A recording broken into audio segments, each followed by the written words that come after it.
The more you try to control life, the more everything slips through your fingers. But the moment you slow down, what was meant to arrive begins to find its way to you. This is not spiritual motivation. It is how the unconscious operates when the ego learns to step aside. Most people live in a state of constant urgency without even realizing it. Each day becomes a quiet race, racing against time, racing against expectations, racing against the fear that slowing down means being left behind. Inside, the mind stays tense, endlessly calculating tomorrow, next month, outcomes that haven't even happened yet. Over time, this tension becomes so familiar that many people forget what real peace actually feels like. When the need to control the future takes over the inner world, the ability to listen to oneself begins to fade. Signals of exhaustion, sadness, or emptiness are pushed aside because this isn't the right time. But that suppression is precisely what creates inner chaos. The tighter the grip, the deeper the anxiety, the more life is forced to follow personal will, the further one drifts from the authentic self within. From this constant rushing, a familiar feeling quietly takes root: anxiety. It doesn't appear randomly, and it isn't caused solely by external circumstances. At a deeper level, anxiety is the sign of an inner conflict. One side is consciousness, obsessed with control, planning, timing, and certainty. The other side is the unconscious, where true emotions, intuition, and unmet needs reside. When people try to force life to obey their will, they unintentionally silence subtle inner signals. Unease, gut feelings, and quiet warnings are dismissed as weakness or irrationality. But the unconscious does not remain silent forever. It speaks through anxiety, through chronic tension, through the sense that something is always about to go wrong. Anxiety, then, is not an enemy to be eliminated. It is a message, a signal that one is living out of sync with their natural rhythm, trying to control rather than listen. When this is understood, anxiety begins to reveal another doorway, the path back to inner harmony. At this point, another misunderstanding often arises. Calmness is mistaken for weakness, for giving up, for abandoning responsibility. But at a deeper level, calmness is not withdrawal. It is conscious presence, a state in which the mind stops fighting what is. In true calmness, energy is no longer wasted battling reality. There is no attempt to twist circumstances to fit personal desires, no pressure to appear strong or in control. Instead, one stands firmly in the present moment, observing both inner and outer experiences without judgment. This is where real change begins. When the mind stops resisting, the unconscious no longer needs to generate anxiety to be heard. The inner world settles, not because problems vanish, but because the war against oneself has ended. Calmness becomes the ground of wisdom, where action no longer arises from fear, but from clarity and deep trust.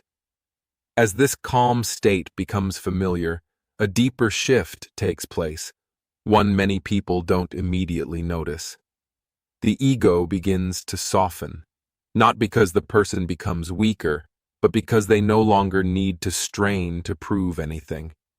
There is no longer a drive to be right, to be superior, to control outcomes, or to protect an image in the eyes of others. This calmness signals a mature sense of self. It is no longer afraid of losing control, because it understands that life cannot be mastered through anxiety or force. When the ego stops reacting, one is no longer pulled into minor conflicts, careless words, or unexpected disruptions. In this state, actions become slower, but more precise. Words become fewer, but carry more weight. And most importantly, There is no longer the fear that letting go will cause everything to collapse. On the contrary, it is precisely when the ego steps back that a quiet, steady strength begins to guide life forward. And it is precisely within that quiet space, when the ego no longer stands in the way, that a different kind of order begins to form from within. When the mind truly settles, the unconscious, the deepest and most intelligent part of the human psyche, starts to reorganize itself. Without force, without calculation, the things that once felt chaotic slowly find their rightful place. Clarity does not arrive as a sudden answer, but as a calm, steady sense of knowing, a quiet recognition of what direction feels right, what needs to stop, and what no longer belongs. Important decisions no longer come from fear or lack, but from an inner ground that feels stable and trustworthy. In this state, life is no longer a series of constant reactions to external pressure. It becomes a flow with its own rhythm, where action and rest, movement and waiting all have meaning. When the unconscious is finally allowed to speak, there is no longer a need to search for the path. One realizes they have been standing on it all along. From this recognition, a subtle but decisive truth begins to emerge. The unconscious never responds to force. It does not operate through commands, anxious plans, or the pressure of personal will. The more one tries to control, to fix everything immediately, the more the inner door closes. The unconscious opens only to patient observation and deep acceptance. No judgment, no rush to repair, simply being present with what is. When an emotion appears, it is no longer treated as an enemy to be eliminated, but as a signal to be heard. When fear rises, it is no longer suppressed, but allowed to exist long enough to reveal its true message. Within this safe inner space, the unconscious begins to speak in its own way, quietly, without drama, yet with remarkable precision. And when a person learns to wait rather than force, they discover that healing and deep direction always arrive at the right time, according to a rhythm the soul can actually receive. When one truly learns how to pause in this way, something subtle yet profound begins to happen. Freed from obsession with the future, no longer constantly asking what will happen next, the mind becomes quiet enough to notice the delicate connections that have always been present. This is when what Jung called meaningful coincidences begin to appear. Not miracles, not superstition, but moments when outer life and the inner world meet with uncanny accuracy. A chance encounter that answers a question quietly forming inside. An offhand comment from someone else that touches a concern you hadn't yet put into words. One door closing, followed by another opening, more gently, more precisely, at exactly the right moment. When a person stops forcing life to follow their will, life begins to arrange itself. And in that stillness, it becomes clear. A deeper order is at work, silent, yet extraordinarily precise. It is through these meaningful coincidences that one gradually realizes they are entering a deeper phase of the inner journey. Outer events no longer feel separate from the inner world. This is when the process Jung called individuation begins to reveal itself more clearly, not loudly, not dramatically, but unmistakably real. Individuation is not about becoming perfect or more positive. It is about having the honesty to see both light and shadow without denial or concealment. The weaknesses that once caused shame are now viewed with understanding. The strengths once used to prove worth no longer need to be displayed. Everything begins to settle into its natural place. When light and shadow are integrated, the inner world becomes stable in a quiet, surprising way. The internal battle dissolves. The urge to become someone else fades. One begins to live as oneself, whole, undivided, and deeply at peace. From this grounded place, the difficult chapters of life are seen through a different lens. The crises that once caused confusion, the waiting periods that brought restlessness and self-doubt, are no longer viewed as mistakes or punishments. They reveal themselves as silent invitations to mature. Every time life seemed to pause, every moment when things did not move according to plan, was actually a necessary space for the soul to grow. In those intervals, one learns to stay with emotion without escaping, to remain with uncertainty without panic. This is how emotional maturity is formed, not through knowledge, but through experience that has been fully lived and digested. Spiritually, these crises open a new level of awareness. They require the surrender of the illusion of control, making room for something deeper to emerge from within. And once the lesson has been received, life naturally begins to move again, more gently, yet more aligned than ever before. And it is precisely at this point that another deep realization begins to surface. After moving through enough crises and long periods of waiting, people start to see clearly that much of their tension does not come from circumstances themselves, but from the effort to do everything right.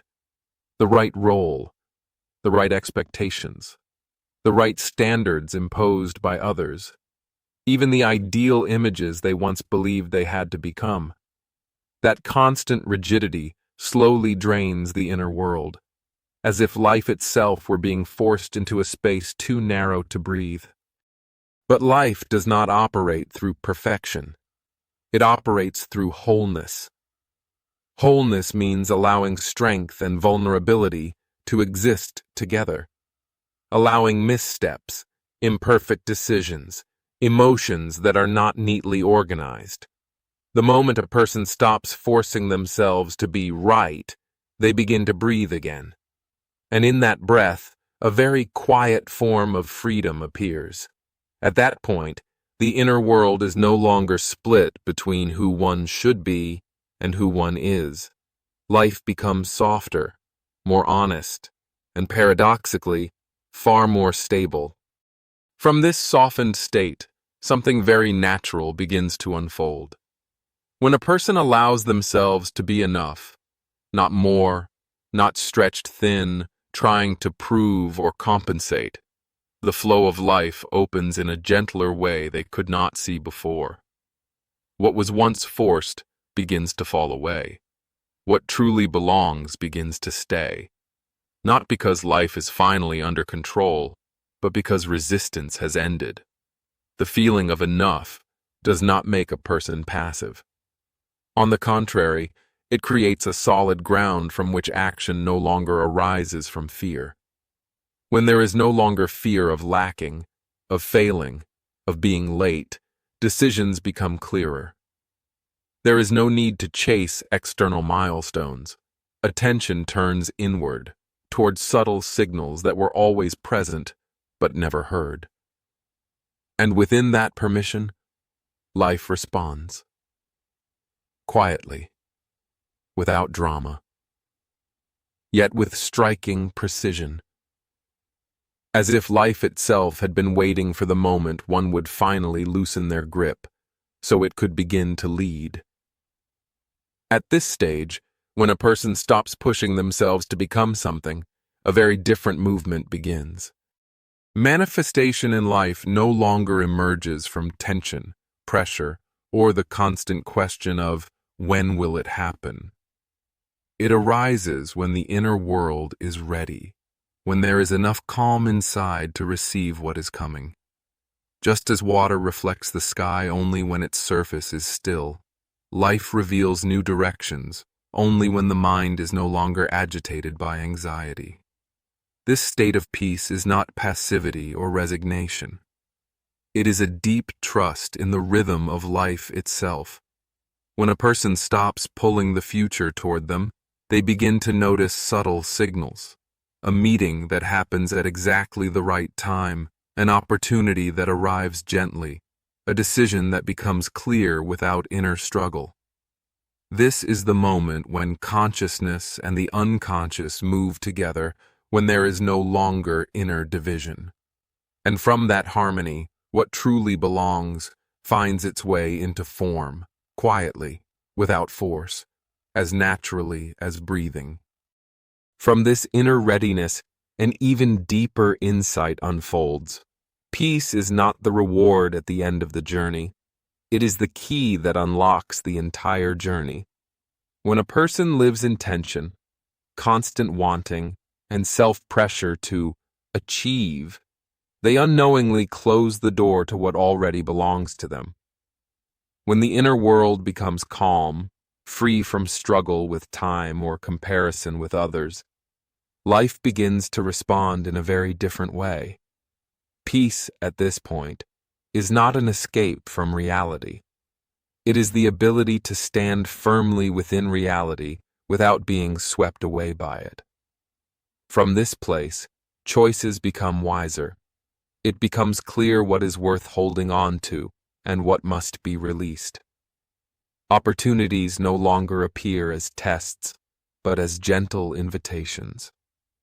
Relationships no longer serve as compensation, but as true meetings, arriving at the right time.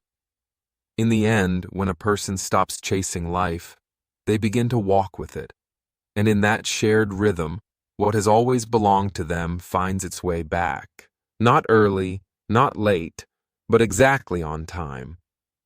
If these words touched something in you, it may not be coincidence.